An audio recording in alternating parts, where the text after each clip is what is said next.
नमस्ते। शिव ज्ञान गंगा में आपका बहुत बहुत स्वागत है। अगर आप चैनल पर नए आए हैं तो चैनल को सब्सक्राइब करना मत भूलना।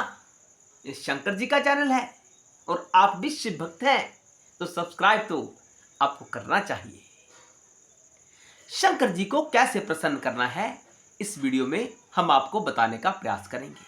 शिव गीता के माध्यम से बताएंगे कि शिव गीता इसके बारे में क्या कहती है, कैसे महादेव प्रसन्न होते हैं। सूत्र बताया गया है, जरूरत है उस सूत्र को मानने की, उस सूत्र का पालन करने की। तो यहां कहा गया है, तस्यापि चेत प्रसन्नो सो फलम यच्छति वांछितम रिद्ध किंचित समादाय शुल्कम जलमेव वा। हमारे पास तो धन है ही नहीं, यह धन है तो थोड़ा धन है, तो शंकर जी को हम कैसे प्रसन्न करें। हम तो शंकर जी के सामने वह वस्तु प्रस्तुति नहीं कर सकते जो महंगी है, तो मेरे ऊपर क्या शंकर जी प्रसन्न नहीं होंगे, ये हमारे मन में प्रश्न उत्पन्न होता है। तो भक्तों, दर्शकों, इस सूत्र में यही कहा गया है कि कैसे शंकर जी को प्रसन्न करना है। यहां कहा गया है, बड़े मोल की वस्तु कुछ लेकर या अल्प मोल की वस्तु अथवा जल ही लेकर जो नियम से शिवार्पण करता है।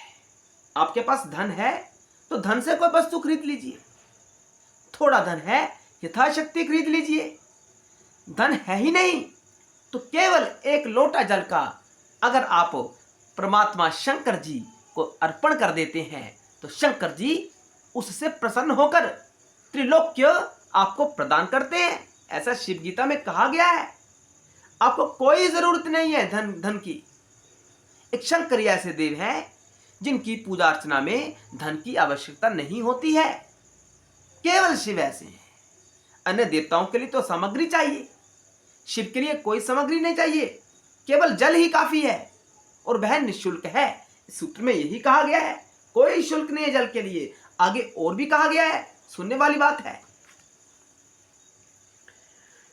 जो व्यक्ति केवल शंकर जी को नमस्कार करता है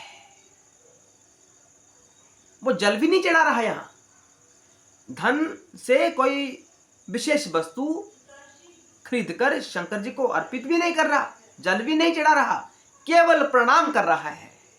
तो शिव तत्व एक ऐसा विषय है जो प्रसन्न हो जाता है। शंकर जी प्रसन्न हो जाते हैं केवल नमस्कार करने मात्र से। अब कुछ लोग कहते हैं कि नमस्कार करने के लिए कोई मूर्ति सामने चाहिए, शिवालय चाहिए शंकर जी को प्रणाम करने के लिए। ऐसी स्थिति में क्या किया जाए? तो आगे कहा गया कि जो कोई शंकर जी को नमस्कार करने में या शंकर जी की प्रदक्षिणा करने में असमर्थ है, मैं नहीं कर सकता, तो उसके लिए कहा गया है केवल मन ही मन में शंकर जी का ध्यान करे, शंकर जी का स्मरण करे। नेत्र बंद कर शंकर जी का स्मरण करो। उमा महेश एक साथ मेरे हृदय में विराजमान है। अरे शिव है कहां नहीं, शिव सर्वत्र है। कोई ऐसा स्थान नहीं है जहां शंकर नहीं है, कोई ऐसा पदार्थ नहीं है जिनमें शंकर नहीं है, कोई विश्व में ऐसा विषय नहीं है जहां शंकर नहीं है।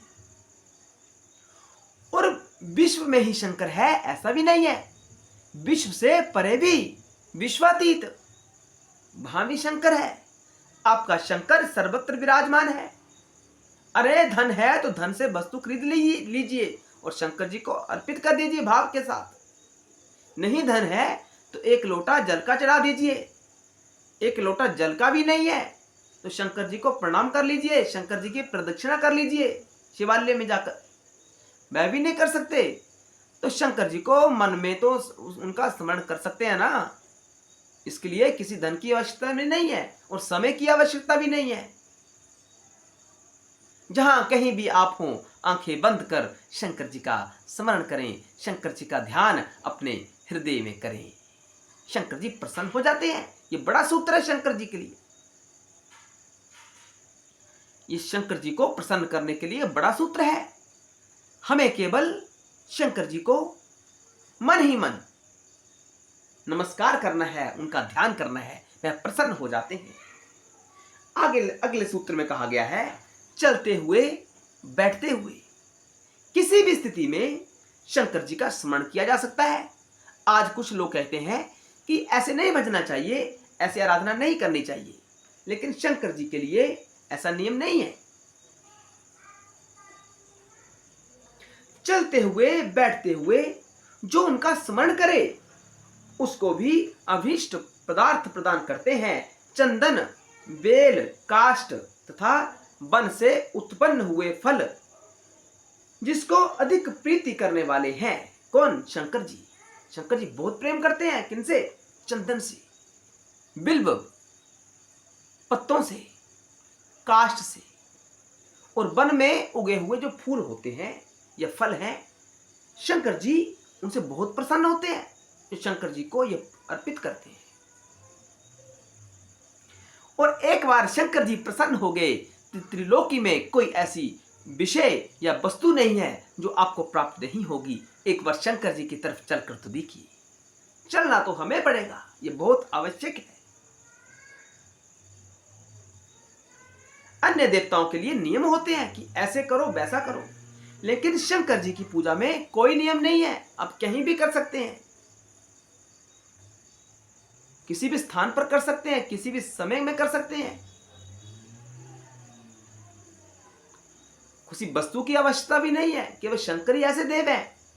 मन में स्मरण करने मात्र से प्रसन्न हो जाते हैं, और प्रसन्न हो गए तो अन्य कोई तत्व प्रसन्न हो, ऐसा आपको आवश्यकता ही नहीं है।